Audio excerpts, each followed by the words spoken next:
মাধ্যমিক 2025 ফিজিক্যাল সায়েন্সের আজকে আমরা এমসিকিউ প্রশ্নের উত্তর কিভাবে এবিটিএ টেস্ট পেপার এবং পর্ষদের টেস্ট পেপারে প্র্যাকটিস করতে হয় বা কিভাবে নোট তৈরি করতে হয় বা কিভাবে আমাদের এমসিকিউগুলো করে রাখতে হবে প্র্যাকটিস, যাতে করে আমরা পরীক্ষার সময় সঠিক উত্তরটি দিতে পারি।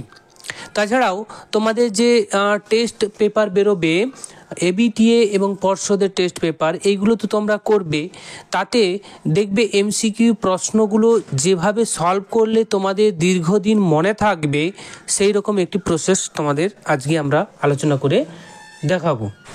ঠিক আছে, তো তোমাদের জন্য সুখবর, আমরা শীঘ্রই 3-4 দিনের মধ্যেই এবিটিএ টেস্ট পেপার বেরোবে। তো এই এবিটিএ টেস্ট পেপার এবং পরবর্তীকালে পর্ষদের তরফ থেকে দেওয়া যে ডাব্লিউবি পর্ষদের টেস্ট পেপার, তা কিন্তু আমরা সলভ করে দিচ্ছি। ভৌত বিজ্ঞান, জীবন বিজ্ঞান এবং গণিতের মাত্র 300 টাকার বিনিময়ে সমস্ত সেটের সমস্ত ধরনের প্রশ্নের উত্তর থাকবে পিডিএফে, এবং সমস্ত পিডিএফগুলো তোমাদের টেলিগ্রাম চ্যানেলে দেওয়া হবে, এবং সেটা অবশ্যই পেড টেলিগ্রাম চ্যানেল। যদি তোমরা পেমেন্ট করো, পেমেন্ট করে স্ক্রিনশটটি এই নাম্বারে পাঠাবে 9002105504, পাঠালেই কিন্তু তোমাদের টেলিগ্রামের লিঙ্ক দেওয়া হবে, সেইখানে সমস্ত পিডিএফগুলো পেয়ে যাবে। তো তোমরা ভাবছো যে একই সাথে পিডিএফগুলো পাবো কি না, ঠিক তাই নয়। তোমরা প্রত্যেক দিন 5-6টা করে তোমরা সেট কিন্তু পেতে থাকবে টেলিগ্রাম চ্যানেলে। এইভাবে যত সম্ভব তাড়াতাড়ি 10-15 দিনের মধ্যে আমরা কভার আপ করবো এবিটিএ এবং পর্ষদের, ঠিক তোমাদের 15 তারিখ, জানুয়ারির 15 মধ্যে শেষ করার চেষ্টা করছি। ঠিক আছে, যদি তোমাদের প্রয়োজন মনে হয় অবশ্যই এই হোয়াটসঅ্যাপ নাম্বার দুটোতে যোগাযোগ করে নেবে। ঠিক আছে, তো চলো শুরু করা যাক। যেমন দেখো, প্রথমে যে প্রশ্নটি রয়েছে, নিচের কোনটি ওজোন স্তরকে ক্ষয় করে না? তো এখানে ওজোন স্তর ক্ষয় করে যেগুলো, সেগুলো আমরা জানি, যেমন সিএফসি ক্ষয় করে, N2O ক্ষয় করে, NO ক্ষয় করে। তাহলে এখানে কার্বন ডাইঅক্সাইড কিন্তু ওজোন স্তরকে ক্ষয় করবে না। ঠিক আছে, তো এখানে কার্বন ডাইঅক্সাইড আমাদের সঠিক উত্তর হয়ে যাবে। পরবর্তী যে প্রশ্নটি রয়েছে, 100 ডাইন পার সেন্টিমিটার স্কোয়ার সমান কত পাস্কাল হবে? তো এই রকম প্রশ্নগুলো যখন করবে তোমরা, তখন কিন্তু তোমাদের জেনে নিতে হবে যে 1 ডাইন পার সেন্টিমিটার স্কোয়ার সমান কত, সেটাকে আমরা নিউটন পার মিটার স্কোয়ারে যদি কনভার্ট করি, তাহলে সেটা হয়ে যাবে তোমার 0.1 পাস্কাল। ঠিক আছে, এবার 100 ডাইন পার সেন্টিমিটার স্কোয়ারের মানটাকে যদি আমরা পাস্কালে পরিণত করি, তাহলে সেই ক্ষেত্রে কত হবে, যে 10 পাস্কাল হবে, তাই না? তাহলে 10 পাস্কাল কেমন করে হচ্ছে, 100 ইন্টু 1 ডাইন পার সেন্টিমিটার স্কোয়ারের মান ছিল কত, 0.1 পাস্কাল। তাহলে গুণ করে দেবে 100 দিয়ে, তাহলে কত আসছে আমাদের 10 যে পাস্কাল হয়ে যাচ্ছে। এরপর পরবর্তী যে প্রশ্নটি রয়েছে, ক্যালসিয়াম কার্বনেটে কার্বনের শতকরা পরিমাণ কত হবে? তো এই ক্ষেত্রে তোমাদের কিন্তু ক্যালসিয়াম কার্বনেটের আণবিক ভরটা নির্ণয় করতে হবে। তার জন্য ক্যালসিয়ামের যে আণবিক ভর হচ্ছে 40, কার্বনের 12, অক্সিজেনের এখানে যেহেতু অক্সিজেন রয়েছে 3টি, তাহলে 3 × 16 করলে 48। ঠিক আছে, তাহলে মোট অণুর ভর কত হবে ক্যালসিয়াম কার্বনেটের ক্ষেত্রে? 100, তাই না? এবার আমাদের এখানে সূত্রে যে প্রয়োগ করতে হবে, যে পার্সেন্টেজ নির্ণয়ের ক্ষেত্রে কার্বনের যে ভর শতকরা পরিমাণ কত হবে, কার্বনের পরিমাণ গুণিত 100% ডিভাইডেড বাই ক্যালসিয়াম কার্বনেটের মোট ভর। ঠিক আছে, আরও একবার বলছি, ক্যালসিয়াম কার্বনেটের ক্ষেত্রে এখানে যে ক্যালসিয়াম কার্বনেটের মধ্যে তোমার কার্বন রয়েছে, তার ভর যদি আমরা নির্ণয় করি শতকরাতে, তাহলে কার্বনের ভর ডিভাইডেড বাই ক্যালসিয়াম কার্বনেটের মোট ভর ইন্টু 100%। এবার তোমাদের যদি বলে দেয় যে এখানে অক্সিজেনের শতকরা পরিমাণ কত হবে, সেই ক্ষেত্রে অক্সিজেনের ভরটা দিতে, ডিভাইডেড বাই মোট ভরটা দিতে, ইন্টু 100% করে দিতে, তাই না? তো এখানে কার্বনের যেহেতু বলেছে, তাহলে কার্বনের 12 ইন্টু 100% ডিভাইডেড বাই 100 কেটে গেলে এখানে 12% হয়ে যাবে উত্তর। ক্লিয়ার? পরবর্তী প্রশ্ন, ক্ষেত্র প্রসারণ গুণাঙ্কের এসআই এককটি হলো কি?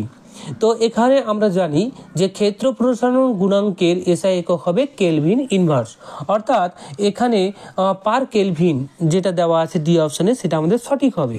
তার জন্য আমাদের মনে রাখতে হবে যে ক্ষেত্র প্রসারণ গুণাঙ্ক ক্ষেত্রে আমরা কি জানি যে ক্ষেত্রের পরিবর্তন ডিভাইডেড বাই প্রাথমিক ক্ষেত্র ইনটু উষ্ণতার পার্থক্য, তাই না? তাহলে এখানে ডেল এটা কি ক্ষেত্রের পরিবর্তন, এ জিরোটা কি প্রাথমিক ক্ষেত্রফল, ডেল টি তাপমাত্রার পরিবর্তন। তাহলে এখানে দেখো এইখানে ক্ষেত্রফল ডিভাইডেড বাই আবার ক্ষেত্রফল রয়েছে, তাহলে ক্ষেত্রফলের একক কেটে যাবে, তাহলে নিচে কি রয়েছে শুধুমাত্র উষ্ণতার পরিবর্তন। অর্থাৎ আমরা এখানে বলতে পারি যে ক্ষেত্র প্রসারণ গুণাঙ্কের যে একক হবে তা হবে কেলভিনের তোমার ইনভার্স, অর্থাৎ যে পার কেলভিন। পরবর্তী প্রশ্ন, সুস্থ স্বাভাবিক মানুষের চোখের স্পষ্ট দর্শনের পাল্লা কত হবে? তো এখানে 25 সেন্টিমিটার থেকে অসীম পর্যন্ত হয়। তো এখানে আমাদের আরও কয়েকটা জিনিস মনে রাখতে হবে যে সুস্থ স্বাভাবিক মানুষের চোখের স্পষ্ট দৃষ্টির পাল্লা যদি দেখি তাহলে 25 সেন্টিমিটার থেকে অসীম পর্যন্ত। আবার যদি নিকটবর্তী বিন্দু বা নিয়ার পয়েন্টের কথা বলি তাহলে কিন্তু 25 সেন্টিমিটার। গড় দূরত্ব যেখানে চোখের স্পষ্টভাবে দেখতে পারে সেই দূরত্বটা হবে 25 সেন্টিমিটার। আর দূরবর্তী বা ফার পয়েন্ট হবে অসীম, যেখানে দূরবর্তী বস্তু স্পষ্টভাবে দেখা যায়।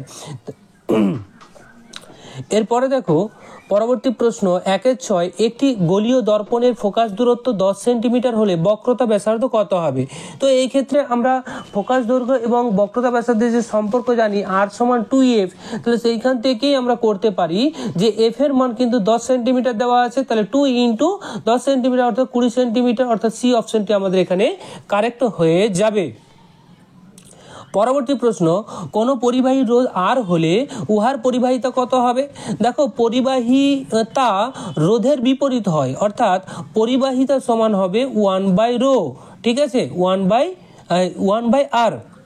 1/r, এখানে আর হচ্ছে রোধ, ঠিক আছে।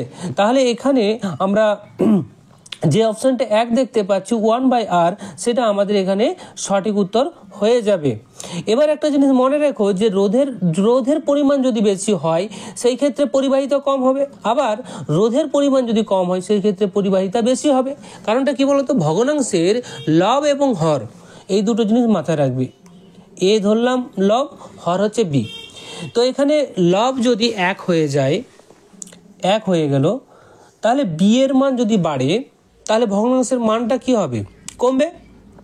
আবার বি এর মান কমলে ভগ্নাংশের মানটা বাড়বে, ঠিক সেই কনসেপ্টটা এখানে কাজে লাগাবে। এরপরে দেখো আন্তর্জাতিক পদ্ধতিতে লাইভ তারের বর্ণটি কি হবে? এটা হবে বাদামি। কিন্তু এর পাশাপাশি শুধু বাদামিটা মুখস্থ রাখলে তোমাদের কিন্তু মনে থাকবে না, এই জন্য আমাদের কি করতে হবে, এমসিকিউ প্রশ্নগুলোর 4টা অপশনটাকেই আমাদের ক্লিয়ার কাট আইডিয়া রাখতে হবে।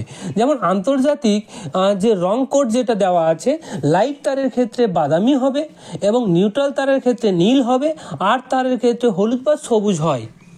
এই 3টে যদি মনে রাখতে পারো তাহলে যেটাই দেবে সেটাই তোমরা করতে পারবে, তাই না? পরবর্তী যে প্রশ্ন রয়েছে 1-9, যে এক্স পারমাণবিক ক্রমাঙ্ক এক্স এবং মৌলটা হবে এ আর ভর সংখ্যা ওয়াই, এর থেকে একটি বিটা কণা যদি নিঃসৃত হয় তাহলে বি মৌল গঠিত হবে। তাহলে বি মৌলটির নিউক্লিয়াসের সংকেতটা কি হবে? এইটা সঠিক উত্তর হবে বি। কিভাবে হচ্ছে দেখো, যদি ধরো এটা ওয়াই, ভর সংখ্যা ওয়াই আর পারমাণবিক ক্রমাঙ্ক এক্স, এখান থেকে যদি একটা আলফা কণা বেরোয় সেই ক্ষেত্রে ভর সংখ্যা কত কমে? ভর সংখ্যাটা কমবে 4 আর পারমাণবিক ক্রমাঙ্ক কমবে 2, এটা হতো, তাই তো। যদি এখান থেকে বিটা কণা নির্গত হয় সেই ক্ষেত্রে তোমার ভর সংখ্যার কোনো পরিবর্তন হয় না, কেবলমাত্র পারমাণবিক ক্রমাঙ্ক 1 একক বেড়ে যায়। তাহলে এখানে একটা বিটা কণা বেরিয়েছে, তাহলে এখানে পারমাণবিক ক্রমাঙ্ক x+1 হবে, তাই বি অপশানটি কারেক্ট হবে। এর পরবর্তী প্রশ্ন 10, নিচের কোন মৌলটি তেজস্ক্রিয় ধর্ম দেখা যায়? তো এখানে সবকটাই নিষ্ক্রিয় মৌল দেওয়া আছে, নোবেল গ্যাস দেওয়া আছে। এদের অবস্থান পিরিয়ডিক টেবিলে 18 নম্বর শ্রেণীতে অবস্থান করেছে। তাহলে এখানে রেডিয়ান এটা হচ্ছে তেজস্ক্রিয় ধর্ম দেখায়, বাকিগুলো তেজস্ক্রিয় ধর্ম দেখায় না। বোঝা গেল? তো এইভাবে তোমাদের কিন্তু এমসিকিউগুলো বারবার প্র্যাকটিস করতে হবে। তাছাড়াও আমরা এইভাবেই তোমাদের এবিটিএ টেস্ট পেপার এবং পর্ষদের টেস্ট পেপারের প্রশ্নের উত্তরগুলো ব্যাখ্যা সহ করে দেব। পারলে তোমরা পিডিএফ পেড গ্রুপে জয়েন হয়ে যাও, তোমাদের ক্ষেত্রে সুবিধা হবে, অতি অল্প সময়ে সমস্তটা কভার করতে পারবে। তোমাদের সুবিধার্থে সাম্মানিক গ্রুপে 300 নিচ্ছি, একবারই পেমেন্ট করবে, ওটা আমাদের শিক্ষক মহাশয়দের দেওয়ার জন্য। ঠিক আছে? তো আজকে এই পর্যন্তই। Thank you.